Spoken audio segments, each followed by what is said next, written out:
और उस वक्त की बड़ी खबर आ रही है ओमिक्रॉन से जुड़ी हुई। अमेरिका में ओमिक्रॉन से पहली मौत की पुष्टि हुई है। मृतक टेक्सास का रहने वाला था, उसकी उम्र 50 साल थी। खबर है कि मृतक ने कोरोना का टीका नहीं लगवाया था। आंकड़ों के मुताबिक अमेरिका में 73% कोरोना केस ओमिक्रॉन के हैं। अमेरिका के 48 राज्यों में ओमिक्रॉन के मरीज हैं। यानी कि देखिए, अब धीरे धीरे पूरी दुनिया में ओमिक्रॉन की दहशत फैलते जा रही है और यूएस में भी ओमिक्रॉन से संक्रमित एक व्यक्ति की मौत हो चुकी है। ये व्यक्ति टेक्सास का रहने वाला था। मृतक की उम्र 50 साल बताई जा रही है।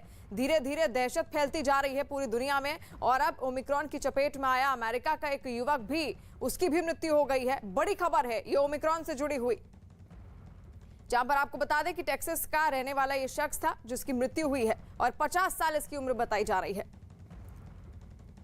वहीं पीएम मोदी प्रयागराज में आज महिलाओं को बड़ी सौगात देने वाले हैं। प्रधानमंत्री नरेंद्र मोदी आज प्रयागराज में स्वयं सहायता समूहों से जुड़ी महिलाओं की होने वाली एक रैली में शामिल होंगे। दोपहर 1 बजे संगम के परेड ग्राउंड में पीएम मोदी मातृ शक्ति के महाकुंभ को संबोधित करेंगे। दावा है कि विधानसभा चुनाव से पहले हो रही इस रैली में पूरे उत्तर प्रदेश से 2 लाख से ज्यादा महिलाएं हिस्सा लेंगी, जिसके लिए प्रयागराज में तैयारियां जोर शोर से चल रही हैं। सामने आई एक तस्वीर में प्रयागराज का परेड ग्राउंड रैली में एक दिन पहले ही दिखा। डॉग स्क्वाड की टीम वहां सुरक्षा को पुख्ता करने में जुटी दिखी, जबकि तैयारियों की देखरेख करने वाली महिलाओं का आना जाना भी लगातार लगा रहा। महिलाओं के खाने पीने के अलावा उनके रहने के भी इंतजाम किए गए हैं। यूपी विधानसभा चुनाव से पहले स्वरोजगार और महिला सशक्तिकरण को बढ़ावा देने के लिए पीएम मोदी की ये बड़ी पहल मानी जा रही है। तो आपको बता दें कि आज प्रयागराज में जाएंगे प्रधानमंत्री नरेंद्र मोदी और वहां पर एक रैली को संबोधित करेंगे, जिसमें 2 लाख से भी ज्यादा महिलाओं के आने की उम्मीद जताई जा रही है।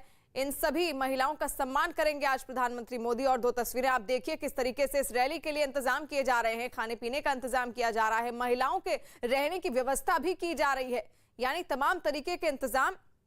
और आज नारी शक्ति पर यह रैली होने वाली है प्रधानमंत्री नरेंद्र मोदी की।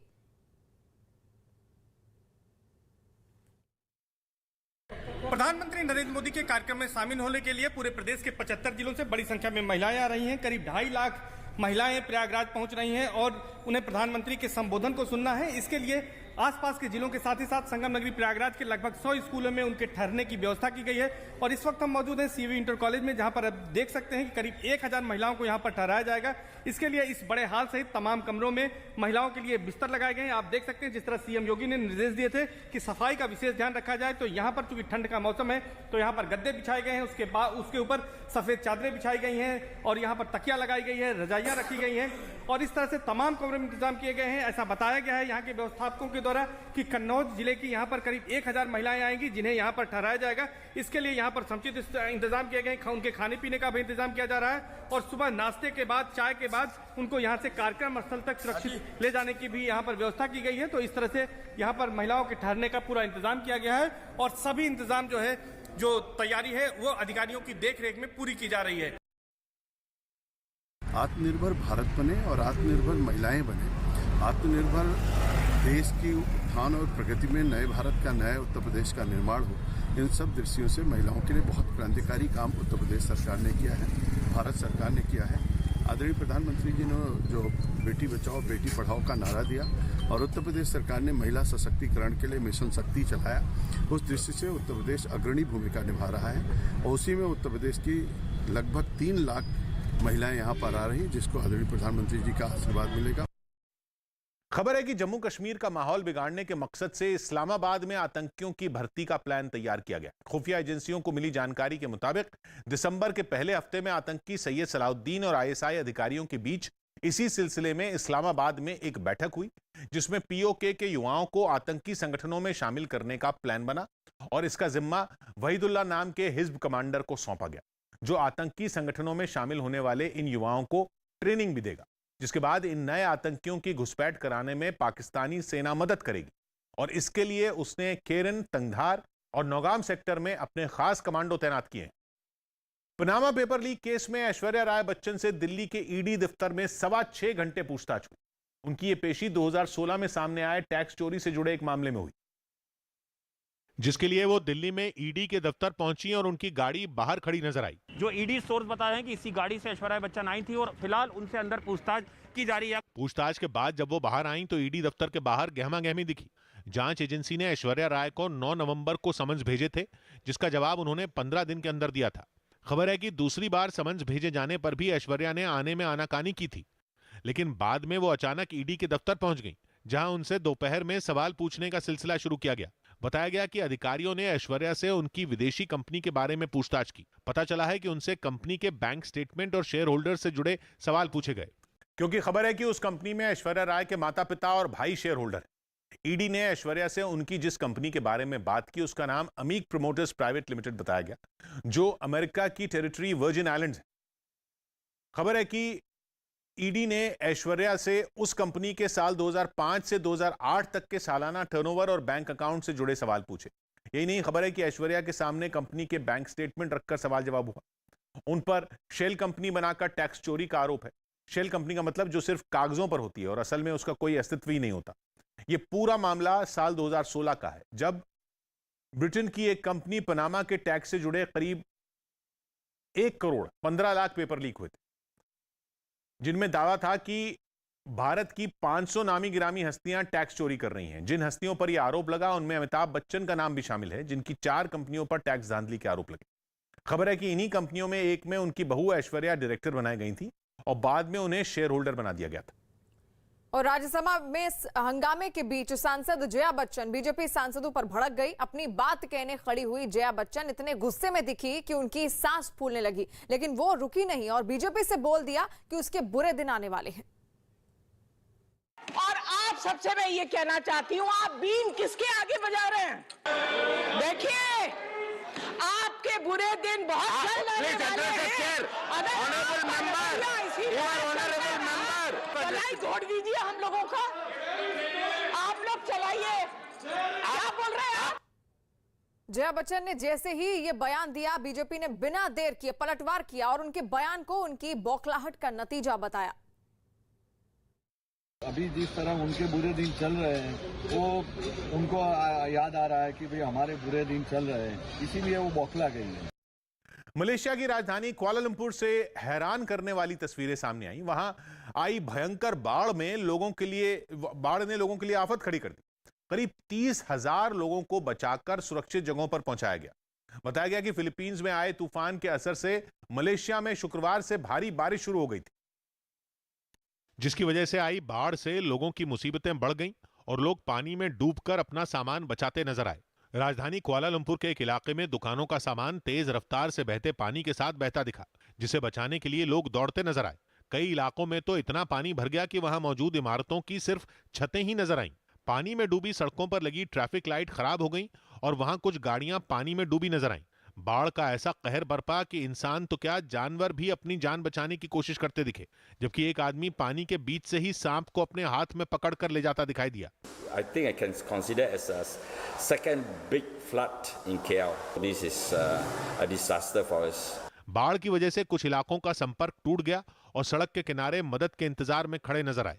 बाढ़ का पानी कई इमारतों में घुस गया, जिसे लोग साफ करते नजर आए। और वेनेजुएला की राजधानी से चौंकाने वाली तस्वीरें सामने आई है। वहां पर क्रिसमस के मौके पर लोगों के बीच अनोखी रेस, जिसे सेंटा की रेस का नाम दिया गया। इस रेस में पूरे देश भर में से करीब 1400 लोगों ने हिस्सा लिया और सेंटा की कैप और लाल रंग की टी-शर्ट पहनकर लोग राजधानी की सड़कों पर दौड़ते हुए नजर आए। इस रेस में दिव्यांग लोगों ने भी हिस्सा लिया और पूरे जोश से जीत के लिए दम लगाते हुए दिखे। इस रेस में लोगों का उत्साह जीत से ज्यादा हिस्सा लेने पर नजर आया। बताया गया कि क्रिसमस के मौके पर होने वाली इस रेस में पहली बार विजेताओं को इनाम भी दिया गया। मूर्तियों से हुई छेड़छाड़ के मामले में कर्नाटक के बेलगावी में कुछ संगठन के कार्यकर्ताओं ने प्रदर्शन किया। बेंगलुरु में छत्रपति शिवाजी महाराज की मूर्ति से पिछले हफ्ते हुई छेड़छाड़ के बाद कर्नाटक के स्वतंत्रता सेनानी सांगोली रायण की मूर्ति को भी बेलगावी में नुकसान पहुंचाया गया था, जिसके विरोध में कुछ कन्नड़ समर्थक संगठनों के कार्यकर्ता सड़क पर उतर आए। यही नहीं, बेलगावी में चल रहे विधानसभा सत्र तक आवाज पहुंचाने के लिए इन प्रदर्शनकारियों ने अपनी पूरी ताकत झोंक दी। बसों की मदद से इन लोगों ने विधानसभा तक पहुंचने की कोशिश की, लेकिन रास्ते में मौजूद पुलिस वालों ने उन्हें आगे जाने नहीं दिया। इसके बाद प्रदर्शनकारियों और पुलिस के बीच धक्का मुक्की तक की नौबत आ गई। हालांकि कुछ देर बाद प्रदर्शन में शामिल कुछ लोग वहां सड़क पर ही बैठ गए और पुलिस के खिलाफ नारेबाजी शुरू कर दी। बवाल बढ़ा तो पुलिस ने हंगामा कर रहे कई लोगों को हिरासत में ले लिया। इन लोगों ने महाराष्ट्र एकीकरण समिति नाम के संगठन पर स्वतंत्रता सेनानी सांगोली रायण की मूर्ति को नुकसान पहुंचाने का आरोप लगाया और आरोपियों के खिलाफ कार्रवाई की मांग की। दिल्ली में अक्षरधाम मंदिर के पास एक महिला ने बीच सड़क पर जमकर हंगामा किया। आरोपों के मुताबिक पास से गुजरने वाली एक गाड़ी महिला की कार को छूती हुई निकली, जिसके बाद महिला का गुस्सा फूट पड़ा और इसके बाद जो कुछ हुआ उसका वीडियो सोशल मीडिया पर वायरल हो गया, जिसमें एक महिला कान से फोन लगाए बीच सड़क पर गाली गलौज करती दिखाई पड़ी। अरे मुझे बस लड़की का इज्जत करना चाहिए। जब ये सब हो रहा था उस वक्त मौके पर एक ट्रैफिक पुलिस वाला भी था, जिससे एक युवक मामले में दखल देने की अपील करता सुनाई पड़ा। सर पहले इनको गाड़ी की चाबी निकाल। हाँ। लेकिन ट्रैफिक पुलिस वाले की मौजूदगी का भी इस महिला पर कोई असर नहीं हुआ और उसने पुलिस वाले के सामने ही उस गाड़ी पर लात मारना शुरू कर दिया। ये देखो ये शराब पी रही है सर, मैं बता रहा हूँ और क्या। इसके बाद भी महिला का गुस्सा कम नहीं हुआ और उसने गंदी गंदी गालियां देनी शुरू कर दी। बताया गया कि पुलिस ने बिना केस दर्ज किए ही इस मामले की जांच कर कार्रवाई करने का भरोसा दिया। उत्तर प्रदेश के मुजफ्फरनगर से हैरान करने वाली कुछ तस्वीरें सामने आई। वहां पर किसी बात पर आरोपी ने सरेआम एक लड़की की पिटाई कर दी और एक दिन पहले हुई इस मारपीट का वीडियो सोशल मीडिया पर वायरल हो गया, जिसमें साफ दिखा कि एक लड़का लगातार एक लड़की को थप्पड़ जड़ता रहा और लोग तमाशबीन बनकर ये सब कुछ देखते रहे। बात इतनी बिगड़ गई कि आरोपी ने लड़की को जान से मारने की धमकी तक दे डाली। आरोपी ने पीटते पीटते उस लड़की को जमीन पर गिरा दिया और उससे गाली गलौज भी करने लगा। मारपीट का ये वीडियो जैसे ही पुलिस के सामने आया वो हरकत में आ गई। हम इसकी जानकारी करेंगे कौन लोग थे और जानकारी जैसे ही मिलती है उस पर हम फिर कार्रवाई करेंगे। आरोपी के साथ उसके कुछ जानने वाले भी दिखे जो उसे रोकने की बजाय उसका साथ देते हुए दिखाई दिए। दक्षिण अमेरिकी देश चिली में हुए राष्ट्रपति चुनाव के नतीजों का ऐलान हो गया। वहां लेफ्ट विंग के गाब्रियल बोरिक ने 56% वोट लेकर अपने विरोधी को आराम से हरा दिया और इसी के साथ चिली को 35 साल का सबसे कम उम्र का पहला राष्ट्रपति मिल गया। जिसके बाद नए नवेले राष्ट्रपति चुने गए गाब्रियल बोरिक राजधानी सैंटियागो में रात में ही लोगों के बीच पहुंचे, लेकिन स्टेज तक पहुंचने में उन्हें काफी जद्दोजहद करनी पड़ी क्योंकि उनके समर्थकों की भीड़ इतनी थी कि जमीन पर तो पैर रखने की जगह बची ही नहीं। हाल ये हो गया कि जो बैरियर भीड़ को रोकने के लिए लगाए गए थे, गाब्रियल बोरिक को उनके ऊपर चढ़कर रास्ता बनाना पड़ा। इसके बाद पत्रकारों ने अपने हाथ देकर गाब्रियल बोरिक को नीचे उतारा, तब जाकर वो स्टेज पर पहुंच सके। वहीं जिन समर्थकों को रैली में खड़े होने की जगह नहीं मिली, वो ट्रैफिक सिग्नल पर चढ़कर अपने नेता की जीत का परचम लहराते दिखे। ये नजारा तो गाब्रियल बोरिक की रैली का था जो सूरज ढलने के बाद हुई, लेकिन उनके सैकड़ों समर्थक ऐसे भी थे जिन्होंने उनकी जीत का जश्न मनाने के लिए उनकी रैली का इंतजार नहीं किया। वो तो चुनाव के नतीजे पता चलते ही अपने नेता की जीत का डंका पीटने के लिए सड़कों पर उतर आए और फिर वहां ऐसा मजमा लगा कि बीच चौराहे पर पार्टी होने लगी।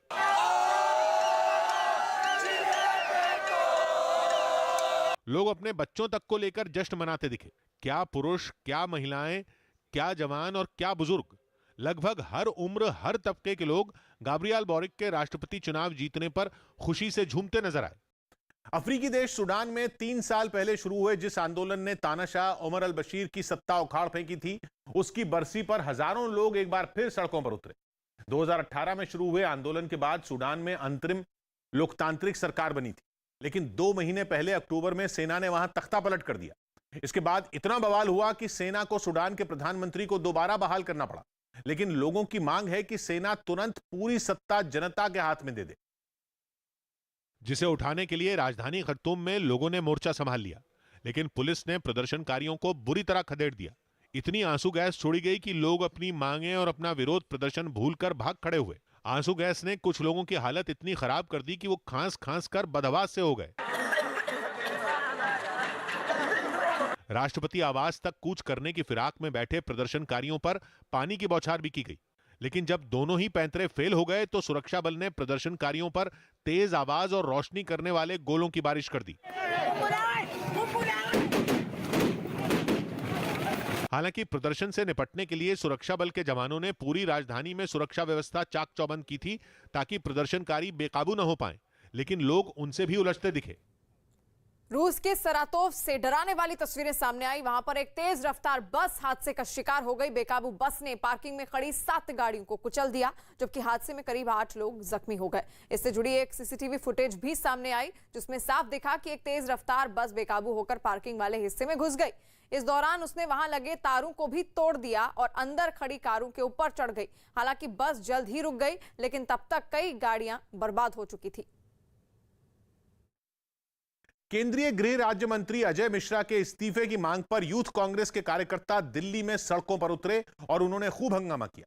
लखीमपुर केस पर कांग्रेस सदन के अंदर और बाहर सरकार के खिलाफ मोर्चा खोलकर बैठी, जहां एक ओर उसने इस मामले में सदन में चर्चा की मांग की, तो वहीं दूसरी ओर यूथ कांग्रेस के कार्यकर्ताओं ने दिल्ली में केंद्रीय गृह राज्य मंत्री अजय मिश्रा का पुतला जलाया। ये लोग बड़ी संख्या में सड़कों पर उतरे। अजय मिश्रा के खिलाफ पोस्टर लेकर प्रदर्शन करने वाले लोग तब तक आगे बढ़ते रहे जब तक बैरिकेडिंग ने उनका रास्ता नहीं रोक दिया, लेकिन ये ब्रेक कुछ पल का था। प्रदर्शनकारी आगे बढ़ने के लिए बैरिकेड पर चढ़ गए और नारे लगाने लगे। वैसे पुलिस के पूरा दमखम दिखाने की वजह से वो दूसरी तरफ नहीं आ पाए। नौबत यह आ गई कि थोड़ी ही देर में धक्का मुक्की शुरू हो गई। एक मौका तो ऐसा आया जब प्रदर्शन करने वालों ने कुछ देर के लिए बैरिकेड उठा लिए, लेकिन पुलिस ने उनके मंसूबों पर पानी फेर दिया और बैरिकेड फिर से यूथ कांग्रेस के कार्यकर्ताओं की राह का रोड़ा बन गए।